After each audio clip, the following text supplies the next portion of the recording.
বেশ অনেকদিন হয়েছে একটা আপুর ভিডিও দেখি, তার কিচেনের সেটআপটা এত সুন্দর দেখে আমার লোভ লাগতো। আমার কাছে মনে হতো কবে যে আমি এরকম একটা সেটআপ দিয়ে তারপরে ভিডিও করতে পারবো। আসলে যারা একটু পরিপাটি গুছিয়ে থাকতে পছন্দ করে তাদের সবারই মনে হয় এরকম স্বপ্ন। আসসালামু আলাইকুম সবাইকে। আলহামদুলিল্লাহ আমরা ভালো আছি, আশা করি আপনারাও ভালো আছেন। যে যেখান থেকে দেখছেন সম্পূর্ণ ভিডিওটি দেখার জন্য আমন্ত্রণ রইল। নতুন বাসায় আসার পরে আসলে কিচেনটা আমার অনেক পছন্দ হয়েছে। অ্যাকচুয়ালি নতুন বাসার সব কিছুই আমার ভালো লেগেছে, তার মধ্যে কিচেনটাও বেশ ভালো লেগেছে। সম্পূর্ণ গুছিয়ে নেই, আসলে মাত্র এক সপ্তাহ হয়েছে বাসায় এসেছে, এখনও পরিপাটি করা বাকি। সব গুছিয়েছি, বাট মনের মতো পরিপাটি এখনও হয়নি। আর একদিন আপনাদের সাথেও শেয়ার করব।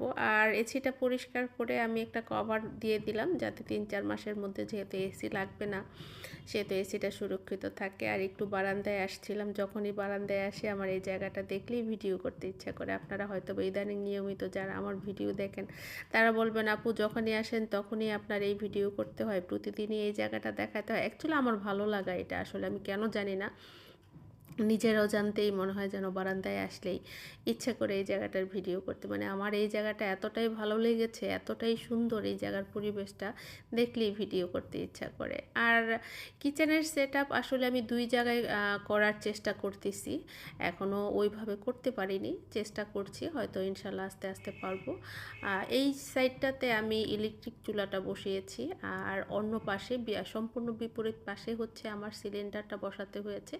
যদিও আগের বাসায় আমার লাইনের গ্যাস ছিল, বাট বর্তমানে আমাকে সিলিন্ডার ইউজ করতে হবে। আমার বর্তমান বাসাটা যে জায়গায়, এখানে গ্যাসের সাপ্লাই নেই, এখানে সিলিন্ডার, যার ফলে সিলিন্ডারের যে সিস্টেমটা করা আছে সেটা হচ্ছে আমার জানালার কাছে। আর এটা কিন্তু একদমই জানালার কাছে না, বাট ইলেকট্রিক চুলাটা এখানে রান্না করতেও আমার একটু সুবিধাই মনে হচ্ছে। যদিও রান্নার ভাবটা বের হওয়ার জায়গা নেই, ওয়ালের সাথে বাড়ি খেয়ে ক্যামেরার মধ্যে দেখা যায় রান্নাটা একটু ঘোলা ঘোলা আসে, কিন্তু তারপরও মানে ইলেকট্রিক চুলাটা এখানে দেয়াতে রান্নার কাজে আমার সুবিধা হচ্ছে, কারণ এই যে স্পেসটা বেশ অনেক বড়।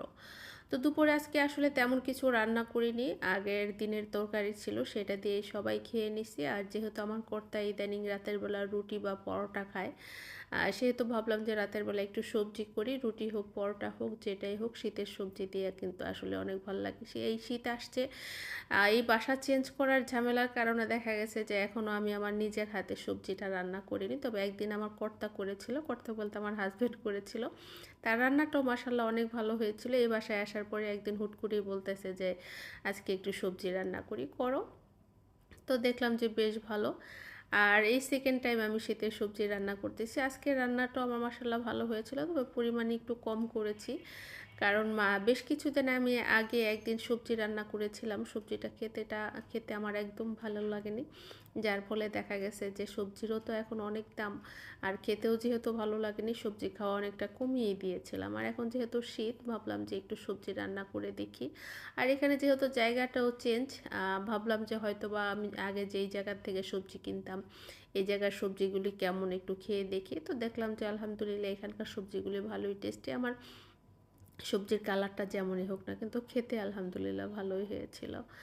তো রান্না টান্না শেষ করে চলে আসছি, আর এদিকে এসে দেখি আমার জেরি বাচ্চাটা একদম চুপচাপ সোফার হাতলের মধ্যে, মানে আধো ঘুম আধো জাগরণে আমি ডাকতেছি, তারপরও সে মনে হয় যেন আমাকে কেয়ার করছে না, আমি তাকে ডাকছি সেই শুনতেই পারছে না। তো তার সাথে কতক্ষণ দুষ্টামি করলাম। আর এই নতুন বাসায় আসার পর আসলে বাসা গুছাতে গুছাতে বেশ কিছুদিন ভিডিও আমি শেয়ার করতে পারিনি আপনাদের সাথে। আর এতক্ষণ অনেক কিছুই শেয়ার করলাম আপনাদের সাথে। ভালো থাকবেন, সুস্থ থাকবেন, আল্লাহ হাফেজ।